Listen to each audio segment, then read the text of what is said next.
हमने गांव में घर घर सर्वेक्षण करने के लिए टीमें बनाई थी और वो टीमें बहुत अच्छा काम कर रही हैं। अभी तक 13,13,360 घरों का सर्वेक्षण वो कर चुकी है और 62,74,144 फैमिली मेंबर्स का सर्वेक्षण किया जा चुका है। इनमें से 16,626 में जो खांसी जुकाम के लक्षण पाए गए हैं और 2004 में ब्रीदिंग प्रॉब्लम है और 2,993 जो लोग हैं वो डॉक्टर से जहाँ अस्पताल के अंडर ट्रीटमेंट है।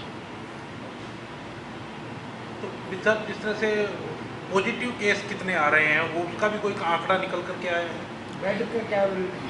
नहीं, इनका फिर हम सबका जो टेस्ट हो वो सारों का रिपोर्ट करा रहे हैं। बेड्स की हमारे पास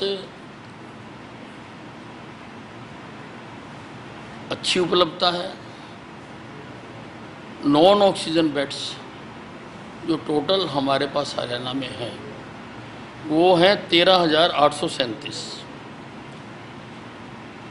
इनमें से 681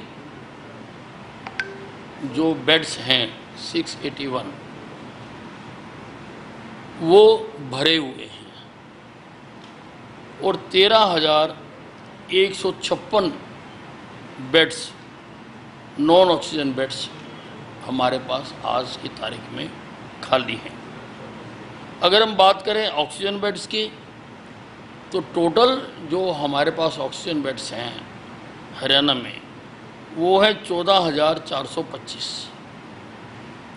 इनमें से जो भरे हुए हैं वो है 5,639 और 8,786 बेड्स ऑक्सीजन बेड्स हमारे पास आज की तारीख में खाली हैं। आईसीयू बेड्स जो हैं वो है 3,729। इसमें से 2,390 भरे हुए हैं और 1,339 खाली हैं आज की तारीख में।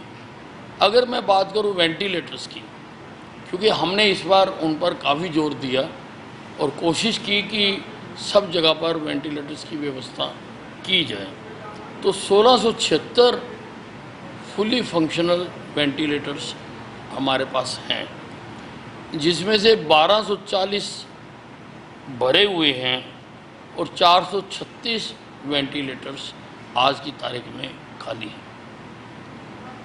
साहब, इससे अलग एक प्रश्न है कि हिसार में जिस तरह से किसान और प्रशासन आमने सामने हो रहा है और प्रशासन ने अभी बातचीत के लिए बुलाया है किसानों को, तो किस तरह से देखते हैं आप? क्योंकि बड़ी भारी संख्या में किसान पहुंचे हुए हैं, बड़ी भारी संख्या में पुलिस फोर्स लगी हुई है। पहले समझौता हुआ था सर?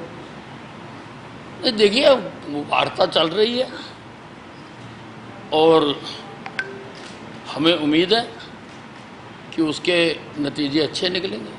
ब्लैक फंगस के जो मामले आ रहे हैं और उसमें इंजेक्शन की जो उपलब्धता है वो हरियाणा में कितनी है? क्योंकि अभी ऐसा सुनने में आ रहा है कि हरियाणा में इंजेक्शन खत्म हो गए हैं, क्या और मंगाए गए हैं? नहीं, देखिए, ब्लैक फंगस के जो इंजेक्शन हैं वो अवेलेबल नहीं है। हमने कुछ व्यवस्था की है, लगभग 700 तो हमने अपने प्रयासों से व्यवस्था की है और 550 हमें केंद्र सरकार से मिले हैं। हमने केंद्र सरकार से 12,000 इंजेक्शन्स की मांग की हुई है, क्योंकि आज की तारीख में हरियाणा में 420 के करीब ब्लैक फंगस के मरीज हैं और ये जो इंजेक्शन है ये एक मरीज को एक दिन में 4 इंजेक्शन लगते हैं। और कम से कम 10 दिन तो लगाने पड़ते हैं। उसके बाद दूसरी मेडिसिन शुरू हो जाती है, उसकी भी हम व्यवस्था कर रहे हैं। इसलिए इंजेक्शन्स हमें जल्दी उपलब्ध हो सकें, इसके लिए मैंने विभाग को अगर विदेशों से भी कहीं मिल सकें इंपोर्ट करने के भी आदेश जारी कर दिए हैं कि कहीं से भी लाए जाएं, इंजेक्शन लाए जाएं, ताकि हम मरीजों का उचित इलाज कर सकें। साहब, जो ब्लैक फंगस के मामले सामने आ रहे हैं उसमें कुछ ऐसे भी क्या मामले सामने आए हैं, कोई आंकड़ा है आपके पास कि जो एसिम्टोमेटिक है, कोई भी सिम्टम्स उनको नहीं रहे और ब्लैक फंगस का मामला सामने आया? देखिए, हमने कुछ जो हमारे पास एडमिट हैं उनका हमने एनालिसिस करवाया था। 155 मरीजों का एनालिसिस करवाया, उसमें से जिनको कोरोना हुआ था वो केवल 129 थे, यानी बाकियों को कोरोना भी नहीं हुआ था और ब्लैक फंगस हुई है। जिनको शुगर की बीमारी है वो 132 हैं, यानी 155 में से जो बाकी हैं उनको शुगर की बीमारी भी नहीं है लेकिन ब्लैक फंगस है। स्टेरॉयड का बहुत शोर डाला जा रहा है कि स्टेरॉयड से हो गया। इनमें से केवल 116 मरीज जो थे वो स्टेरॉयड पे थे 155 में से, यानी बाकी जो हैं उन्होंने कभी स्टेरॉयड नहीं खाया, उनको नहीं दिए गए, लेकिन उनको ब्लैक फंगस है। उसी प्रकार से ऑक्सीजन की बात की जा रही है कि ऑक्सीजन से हो गए होंगे।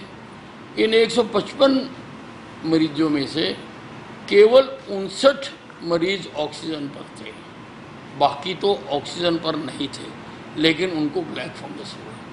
अभी ठीक ढंग से निष्कर्ष नहीं निकाला जा रहा कि ये ब्लैक फंगस किन कारणों से हो रही है।